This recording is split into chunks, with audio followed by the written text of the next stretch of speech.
Welcome to the Not Just Waiting podcast. I'm your host, Brianna Hoffman, and this is a space for women learning to wait well and live fully. Whether you're in the middle of uncertainty, transition, or just figuring out what's next, this podcast is here to remind you you are not behind, not forgotten, and definitely not just waiting. Let's dig into truth, grow in courage, and hold on to hope together.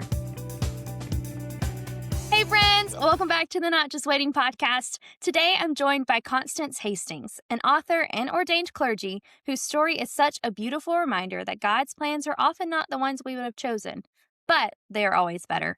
Constance never set out to write about Jesus, join a church, or step into ministry. She thought her life would be her own, spent teaching literature, enjoying simple rhythms, and staying in control of her own path. But as she puts it, the trouble with Jesus is that God doesn't let us walk away. He pursues us gently, persistently, until we realize we've been found. Through seasons of wrestling, surrender, and unexpected calling, God led Constance into a life she never imagined, one marked by faith, obedience, and purpose. Not the path she would have chosen, but the one she was given.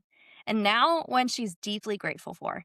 This conversation is honest, thought-provoking, and such a powerful reminder that even when we resist or don't understand, God is still writing a better story. Let's dive in!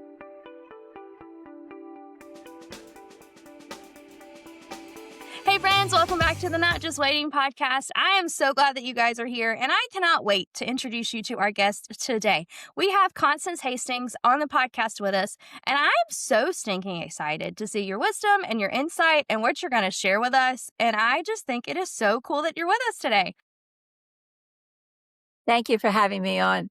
You are so welcome. And I really am genuinely super excited because we're talking about becoming on the podcast this year. And it's so fun to see different people's perspectives of how they're becoming and how the Lord has moved in their lives. And because the podcast is called Not Just Waiting, we forget sometimes that we're not just waiting. We're not waiting on the Lord to just be like, okay, here's your 7-step plan and I'm going to write it on the wall for you. And here's a map. And this is the whole thing. Here you go. And as much as I would like for that to happen, and I'm sure you probably would too, most of what our becoming is in those waiting seasons is the times that he's crafting our character and creating capacity for us and fixing things in our lives that we wouldn't normally identify, if that makes sense. I don't know if you've been in waiting seasons when you're like, oh, I don't like that about me. I mean, had that happen to me yesterday when my husband goes, are you sure you wanted to think that way? I was like, oh, okay. Thank you for calling that out in me. Got it.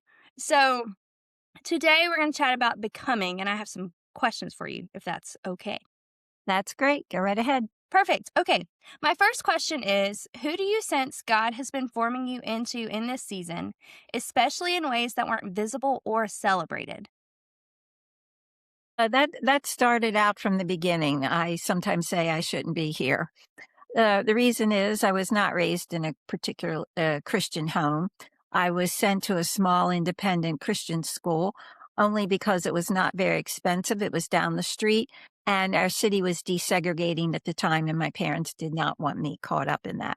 You can see all the wrong reasons. But God met me there. The teachers loved me. They taught me well. I excelled at Bible study, and that is where I received my salvation.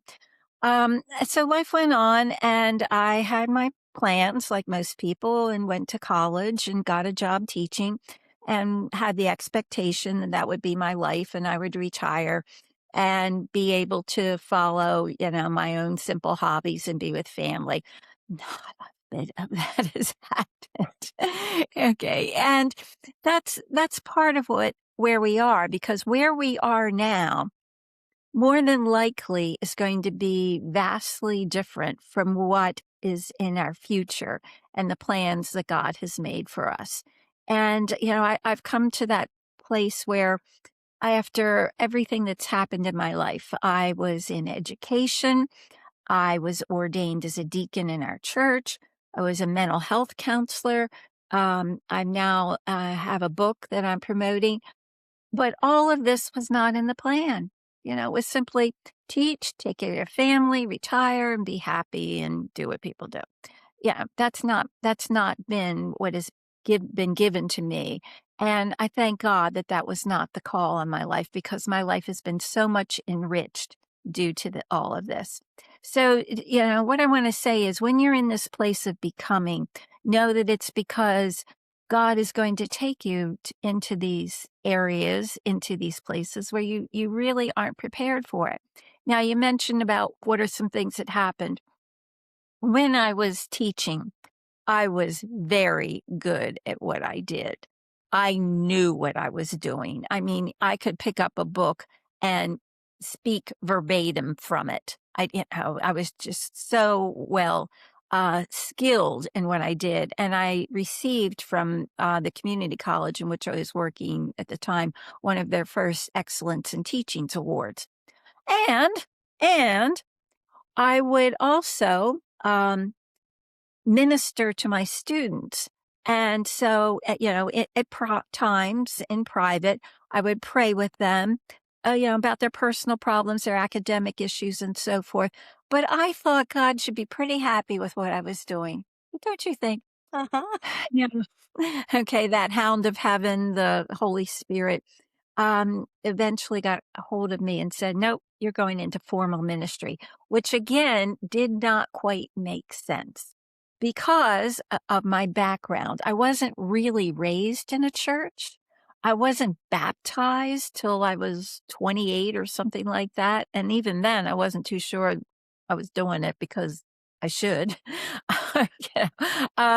And God had to take me and form me into, let's say, one who would serve others in ways that, I really sometimes did not know what I was doing. And I'll be honest with you, I had clients in my counseling practice where I was just completely dumbfounded. And the only thing I could do for them and probably the best, but the only thing I had in my pocket was prayer. And I would just hold their hands and pray with them, as they sobbed into my arms. And yet, that's where God was leading me. He was telling me, this isn't about you. This isn't your skills, your abilities. This is about where I bring you to bring me. And sometimes that's a place where you just sit back and you go, oh, okay. You and watch and again enter into that place of waiting to see what God would do. And so it was that after having an 18-year faith-based mental health practice, that my son and my husband came to me and said, if you'll retire, you can move closer to where our son lives and, be with them. And I said, okay, I'll do that, provided you give me time and space to write this book. And they did. So 3 weeks after we moved, the boxes still piled around my desk this high. I sat down at my computer and began working on this book, which I'd sort of started, but really hadn't had time to devote for it. And wrote out the book and said, "Okay, this is what God has called me to do." And from that point, just give it to God, and He'll take it where He went. Guess what? I learned I knew nothing about writing a book. Now, I had been a teacher of English for 25 years. I know how to write, but that's not what it means to write a book, let alone begin to do the things that promote and have your book published and then in the promotion. I had to get a website, I had to get a blog, I had to get subscribers, I had to do the social media, and now I'm podcasting. Uh, Again, going way back to when I was in my early 20s, I never would have seen this coming. I had no intention of writing a book, but that's where God led me. And, even now at this stage of my life, I've learned to have an expectation. Maybe it's not always right in front of me, but it's, sort of on the shoulder kind of thing that God can take this even further and just to wait and see what it will be. It might not be in ministry as we usually think of it. It may be of a more personal nature, but whatever it is, I give that to God. Again, just waiting and seeing and knowing that I have a lifetime behind me in which God has led me and prepared me in which to go next. Mm. Your story is such a gift to me because a lot of my life parallels yours at the moment. Even when you started with, "Well, I was a teacher, and that was not what I was gonna do with my whole life," or that was what I was gonna do with my whole life, and the Lord had different plans, like, that mirrors in my life a lot, which is so funny to me because the Lord connected us in a way that, I mean, I would have never run into you short of maybe an airport somewhere. And Exactly. and the Lord was like, "Hi, you guys need to have a conversation just so it can speak to me, maybe our listeners too, but definitely to me today." So thank you for that. And I love how the Lord created things in you, like even you stating that you didn't know how to write a book, but you thought you did because you had taught writing for 25 years, like, or English for 25 years. And it just speaks to the, I'm going to equip you, but there's going to be something else that you need to learn. Absolutely. And you have It's to always trust him in it. Mhm. It's just wild. Absolutely. Yeah. And even this morning in my devotions, I was led to Ecclesiastes 3, and you're familiar with that.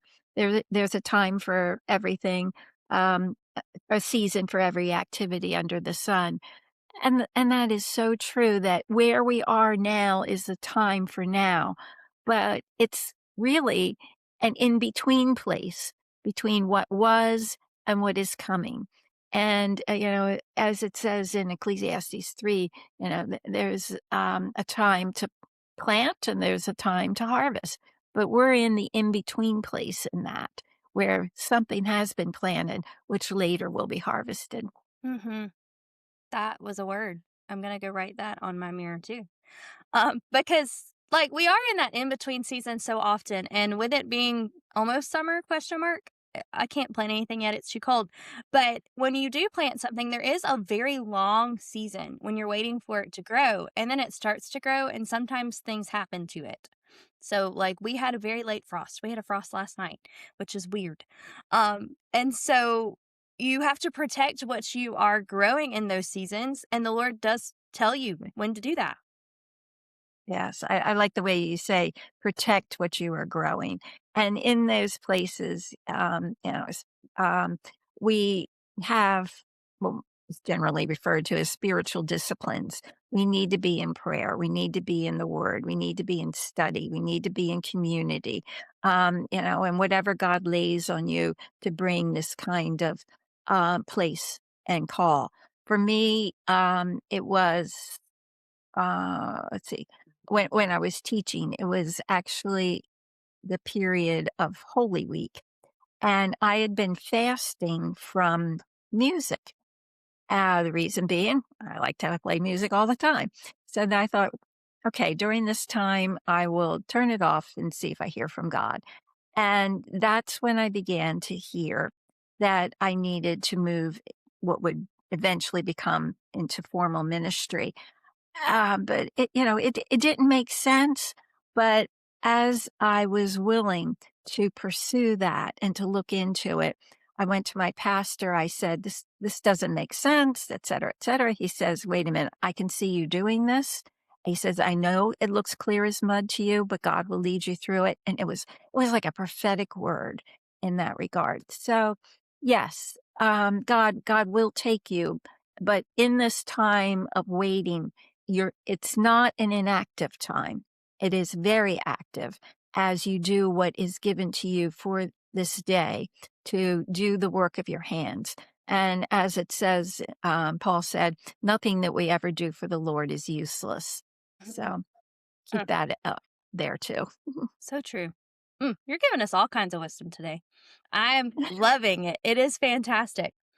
I have a follow-up question since we've been talking about like the seasons that the Lord has put us in. Was there a specific season where God seemed more focused on shaping your character than advancing your calling? And what did that form in you?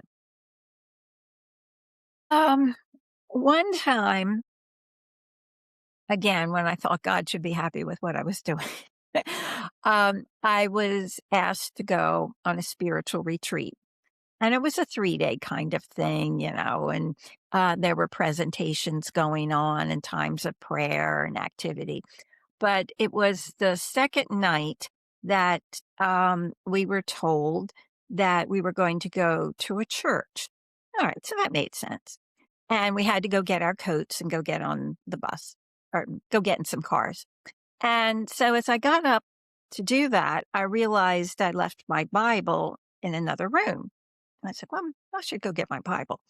So I went to get my Bible and then I went back to my room and I was, a little bit behind the others, but I got back to the building. I had to go to the second floor, went into the room, got my coat, put my coat on, and suddenly I could hear all these horns blowing.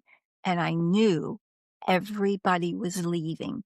And I rushed down the stairs and I was started to run across the pathway to the other building where we gathered. And I could not move. I mean, I literally was stopped in my tracks and they were leaving and they all left. And here were 50 women who had said they loved me and they left me behind. So when I realized that and I came out on the other side, I was angry. I was so angry. And I started down this road and I was kicking stones.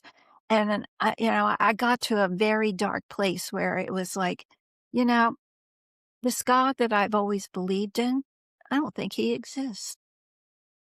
And at the end of the road was a huge stop sign.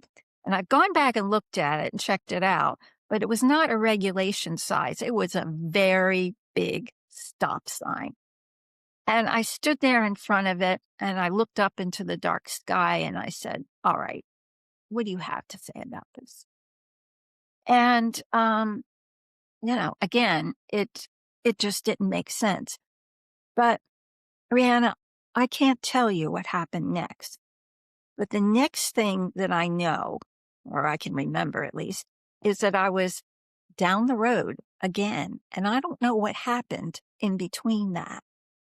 But I knew at that point that it was okay, that even though I'd been left behind, that that was where God wanted me.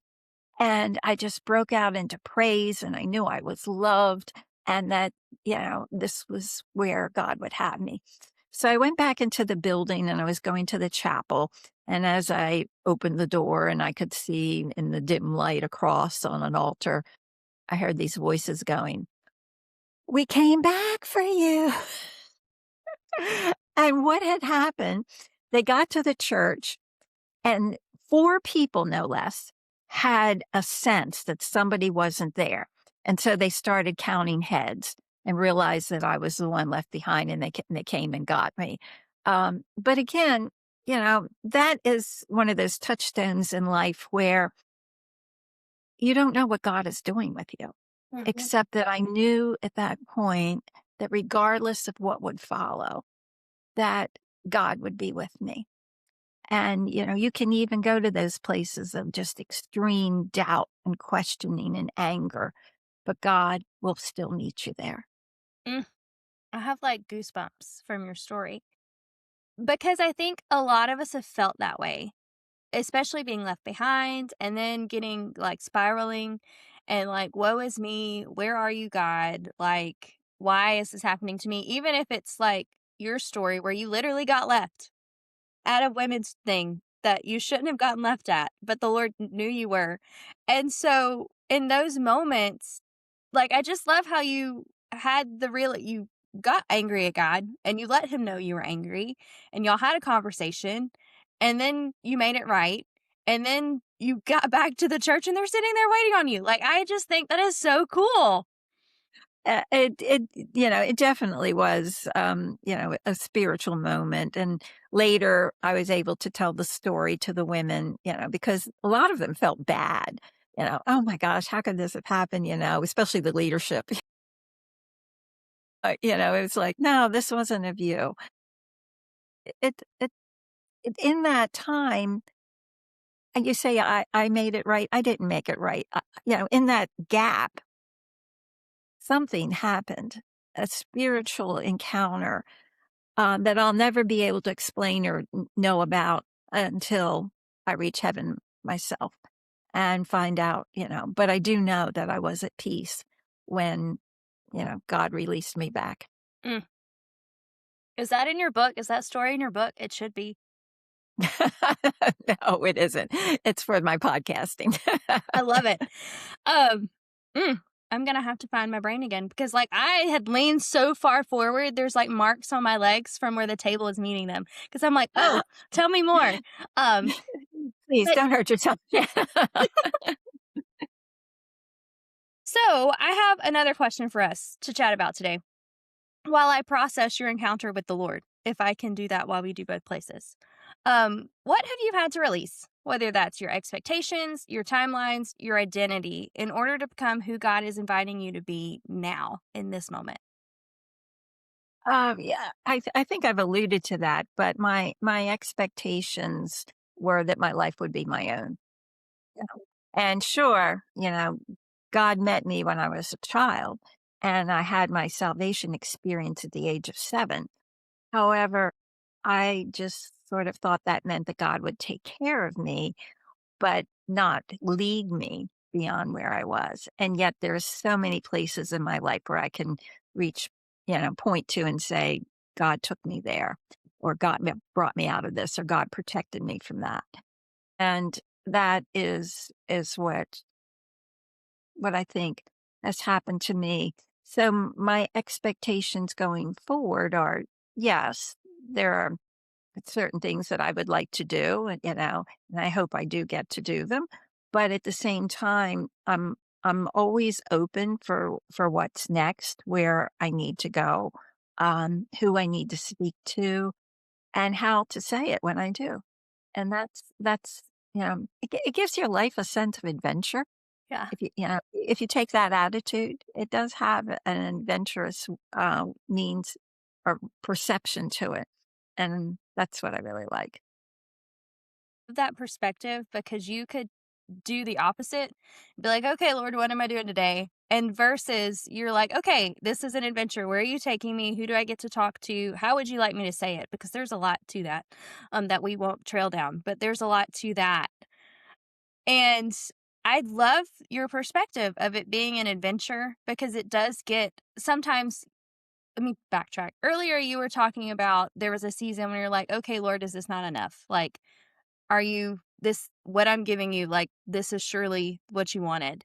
And now you're taking the perspective of, "Okay, Lord, like, this is an adventure. Where do you want me to go? How do you want me to interact with people? What do you want me to say?" And that's almost a mindset shift. It's like a 180 because there are definitely seasons, at least in my life, when I've been like, "Lord, I have moved the chairs. I've invited everybody known to man to my house. I have babysat 17 million children. I have written the things. I have done the social media posts. I have served at the nonprofits. What else do you want?" But then when you flip it to be like, "Okay, this is for your glory. How do you want to use me today? What adventure are you taking me on?" It takes your heart and your heart posture and changes your view of the world and him at the same moment. And I love how you say, "This is for your glory." When it's for the glory of God, when it's in his perfect according will, you know, thy kingdom come. It happens. It's now, right now.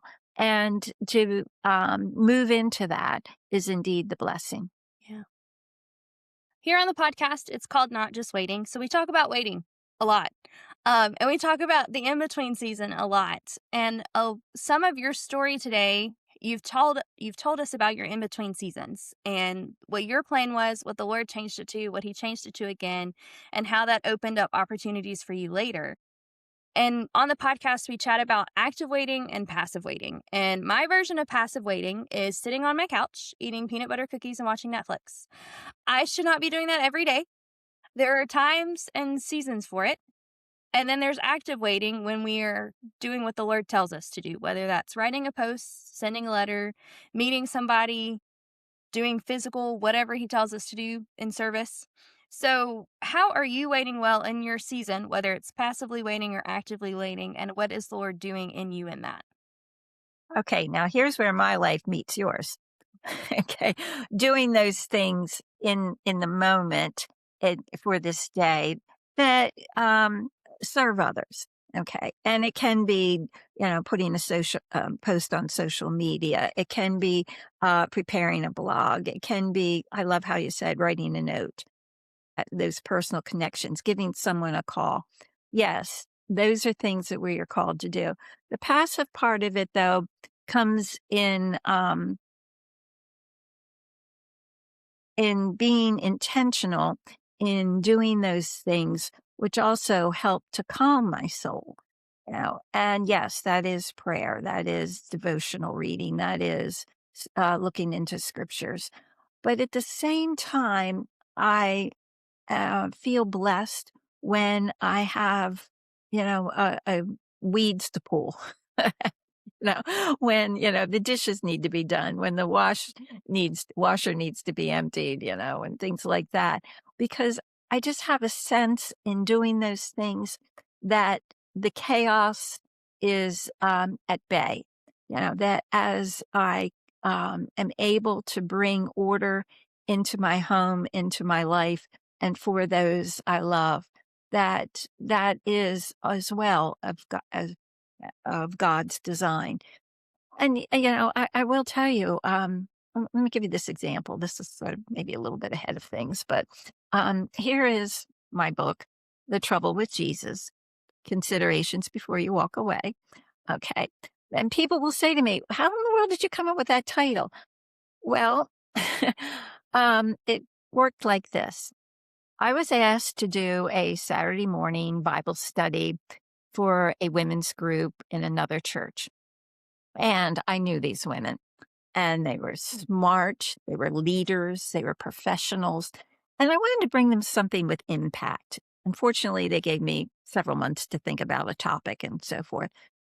Well, man, 66 books in the Bible, and I could not come up with a message. I was getting so frustrated. So it was in one of those moments, ordinary moments. I was in my living room, I think it was vacuuming, and I looked up and said, "The trouble's with Jesus." Oh. And, I think I went right to my desk, I wrote it down. I began to form an outline, pages started coming around it. I went and did the study on that. It was very well received. I went back to my home church, did it again. It was very well received. And that's when I knew I had the start of a book. But again, it was in doing something that was very ordinary. And I know we like to think, if I get on my knees and I stay there long enough, this voice from heaven, this shining light's going to come down, and tell me what I need to do. For myself, I find God speaks and leads me in those ordinary moments. When I knew that I was being called to some kind of formal ministry, I was washing dishes. So, you know, that's what God does. And if you think about it, even in something like when Jesus instituted what today we celebrate as the Lord's Supper, he took bread and he took wine, two ordinary things with which his disciples were very familiar. And he said, this bread, this is my body. This cup, this is my blood. And he extended them into the greatest spiritual message that we know of his impending death and our salvation in it. But again, it begins and is found in not the great lights from heaven, but in those ordinary times and places in which we live. Thank you for giving us permission to live in the ordinary. Because, like, even you talking about the Lord's Supper, you don't have the context that we talked about that last night at the community group. And in my brain, I'm like, but they're just ordinary things. Like the whole time we're talking about it, literally, but those are just ordinary things. Why are we making such a big deal out of it? It's just an ordinary thing. And so, like, the hair on my face is standing up from this realization. Well, I'm having chills myself, honey. And so, when we live in the ordinary, I think a lot of times we get bogged down by the mundaneness of it, like the washing of the clothes and the doing the dishes and the vacuuming the carpet and the thing that we do every day, even like cooking meals and you talking about the wine and the bread. It was like literally sustenance. They ate it every day. It wasn't like this piece of cake that they got on special occasions. Like they literally ate it every day. And so the Lord meeting us in the ordinary is sometimes really hard to grasp because you read the Bible and you see these crazy moments for us, which are really just ordinary moments for them. And you hear these stories on stages and on podcasts and on videos, and you see where the Lord meets them in magnificent, miraculous ways. And we forget about the times that He meets us while we're washing dishes and vacuuming and folding laundry. Because even in your story, like He gave you the title of your book while you were vacuuming the carpet. And there's been things in this conversation that I'm in the process of trying to write a book proposal that have sparked ideas in me that it's just this is just ordinary. This is not anything crazy. We're on a video camera, almost FaceTiming across the Eastern coast. Like, there's nothing wild about it, but the Lord's still meeting us in these moments. And so you are giving us permission to like seek God out in the ordinary, because a lot of times I think we dismiss Him because it is ordinary. Yes, absolutely. And yet that's what we were made for, ordinary lives that become extraordinary. Mm. This was a really good conversation. I'm going to go back and listen to it at least twice. But while we're wrapping up, is there anything else you want to share with our listeners today? I would love if your listeners could connect with me sometime. And the best way to do that is through my website. My website is constancehastings.com. And it actually is a blog that is a companion to the book. It's also titled The Trouble with Jesus. And each blog posting utilizes the voice of a doubter or a skeptic that challenges the story of Jesus. So the book is written actually for a doubter or skeptic and enters into his story and the trouble that Jesus was born into, the trouble that Jesus brought, the trouble that came upon Jesus, which culminated in his crucifixion, but he overcame all trouble in his resurrection. And that also is mirrored, as I said, in the blog.